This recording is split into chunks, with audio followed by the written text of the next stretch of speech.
what my mom just said is that I take public transportation.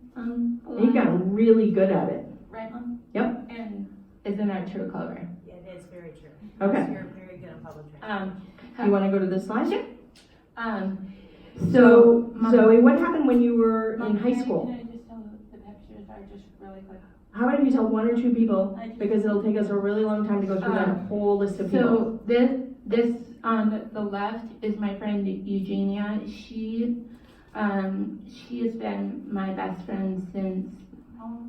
You've known Eugenia for a long time. You know a lot of those people for a long time. I've known Emily since. Well, those are a lot of friends that you made when you were in school, right? So this is pictures about school. Do you want to talk about what happened when you were in high school? Okay. When I was in high school, when I was turning 18 on my birthday, on Valentine's Day, when you turn 18, you get to make your own decisions as an adult instead of your parents. You have to figure out all this out. Yeah, so how did we figure that out in our family? We decided to make some choices to get together as a team. We wrote them down as a list of things that I would have to make decisions about, and I might need help with. We wrote them into words so that I can both understand. We wrote them a lot of times. We signed it, and we called it a person called a notary stamp, and we made it official. I'm gonna talk. My mom's gonna show a picture of the notary stamp. So, you want to go to the next page? Yeah. So we have our own agreement, and I don't want to spend a ton of time on the agreement because the agreement isn't what's important. What's important is the fact that we established a process. Zoe's agreement, has some pieces to it, and these are the pieces to it. And she thinks it looks really official because it's notarized. So we included the notary stamp in there in the picture. But why it's important. yeah, you're going to talk about why it's important in a second. You want me to just go here? Yeah. Okay. So Zoe, can you tell us what it is that this agreement means to you? Sure. I didn't want to make decisions to sign things without my mom, and my mom doesn't sign things without my approval because we have a shared decision of making an agreement, and yeah. Okay. So why is it important that we make these decisions together? Because so that we can understand what you are making big decisions all about. Right. And What does that look like? I want my whole family to be involved. I would have to make very important decisions because they help me understand everything. Like people like my service providers, my VR counselors, my college office officials, my doctors, and Clover all have to make me sign things. I use my agreement to make sure I understand that they slow down and make sure that both my family and my friends know all of the information so that I can make the right choices. So can I say something about that? I think it's one of the things that's important for Zoe and for our family about the tool is it's given her the ability in hard circumstances when sometimes we're sitting in a meeting or something is happening for her to be able to say, no, I don't understand, or I don't have complete information, or I need more time to process this, and say, and this is my agreement and I need you to honor it. And it has worked remarkably well to slow people down.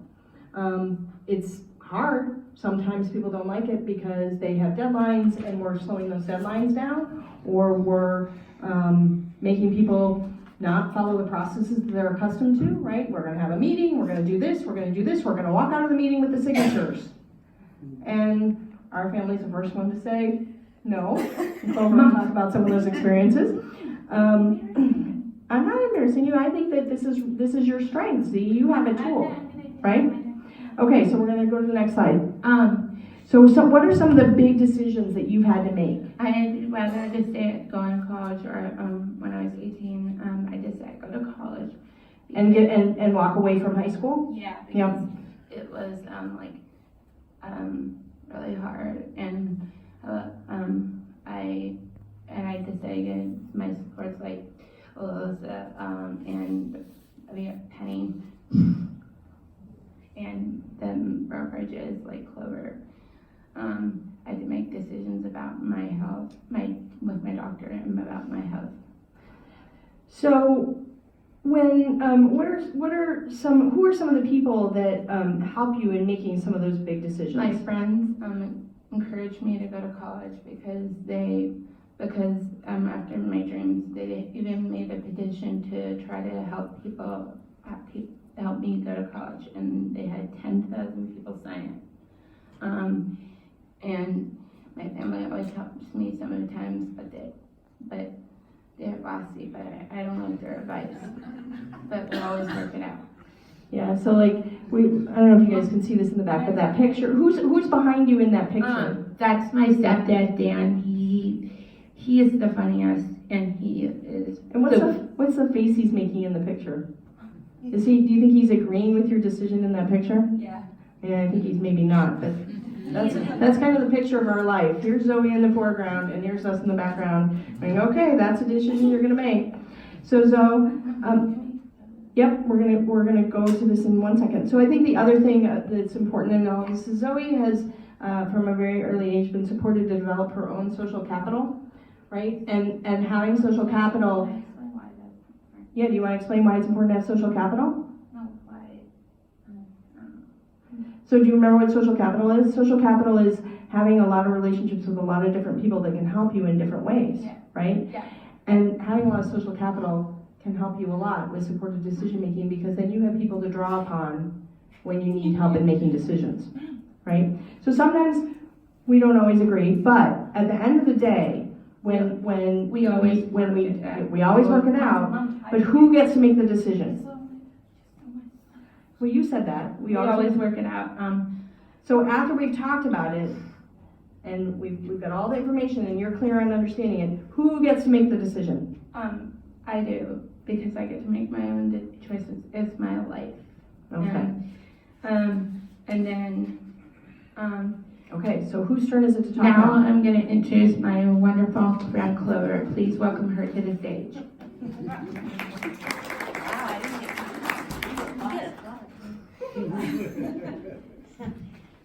This is Clover, and she's my PI. So I would say, how long have we been working together? So maybe a year and a half or so? Yeah, and she's the sweetest angel of my life. I just love her with all of my heart. Do you mind if I talk a little bit about what this means to me as a Yeah. PA, and then I'm going to ask you a question? Yeah. Yeah. So, supported decision making, it's really, for me, it's been about setting a stage for a successful partnership with Zoe and her team, one of which I am, as well as so many people. And so for me, it really made sense. I mean, supported decision making is how anyone in a world makes decisions.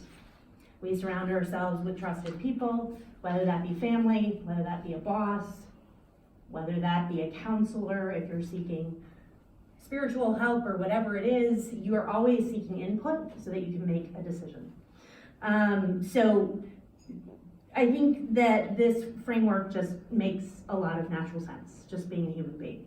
The important thing to remember about support decision making is that trust is essential. I think we've heard that a lot. So it's not just the trust between you and I, Zoe, right? It's also trust that's established with other providers, and being in a world where you are meeting people first for the very first time and having to develop a relationship pretty quickly. I think that taking this seriously and understanding how as a PA you're going to support the development of a relationship is really important. So building kind of that structure. So I look at this as part of professional growth. This is a journey that Zoe and I are on. I learn supported decision making isn't something that happens in a point in time and then, that's it. Kind of like plants, right? They're supposed to evolve and grow, and we hope to, get back to see where the goals are and doing all those things amongst the many busy things we do during the day. But I think part of this process is professional growth and going through the journey and practicing the balance between dignity of risk and addressing safety. And really for me, safety is built in by creating a team that works. So, and Zoe's the main person who's driving that team. Yeah. The other piece I want to put out there, just as far as paper, because everybody's got to talk about some paper, right? You guys talked about the actual paper. I'm talking about the importance of releases of information. Everybody has their own releases of information. I think a lot of the time as a funder or a person who is providing kind of the coordination role, we think about a release of information as just between ourselves and the customer, or between an agency to write a contract, or whatever that looks like. And really it is much broader than that. So when we sit down and develop a team, those releases cross agency to agency. They cross from brokerage to VR counselor. They cross between Zoe and who she wants other people to talk to, but I think the emphasis is that Zoe has made it clear she wants her team to communicate with one another so that she can draw on their expertise and then utilize that expertise to make the best decision for her at that time. So ROIs, I can't stress enough just from that side, is making sure that that's all in place before you start down the path and really knowing who your team is. As far as training the team on shared decision-making framework and how to provide supports around this framework. Developing a team or incorporating new team members is one of the first supported decision-making activities that we do. So when I met Zoe, we had to figure out, okay, not only did I need to learn what her choices were and how she made decisions, but I needed to help her bring on a team that also understood what that meant. So anything related to communications is kind of like a priority when you're getting this team together. That could be the provider interview, that could be talking to the provider beforehand about what that is. So in many ways, the PA and the SCs, we're educators. We're educating people about the individual, how they make choices, and who the players are in their life, and what the role is of that person coming in and on the team, and what their expectations are. So I get to help support Zoe in communicating that. So how does yours, I'm gonna ask you a question now. How does your supported decision-making agreement and working with your team to make choices help you with your goals? Well, Clover, they help me with, when people listen to me, things go better.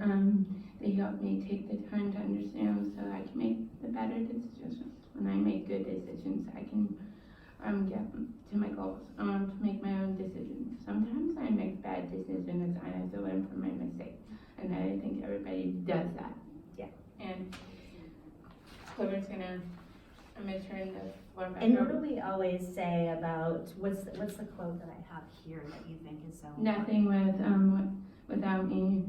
Nothing about me without me, right? Yeah, that's Clover's favorite quote because Is that my favorite quote? because she's sweet and she's kind.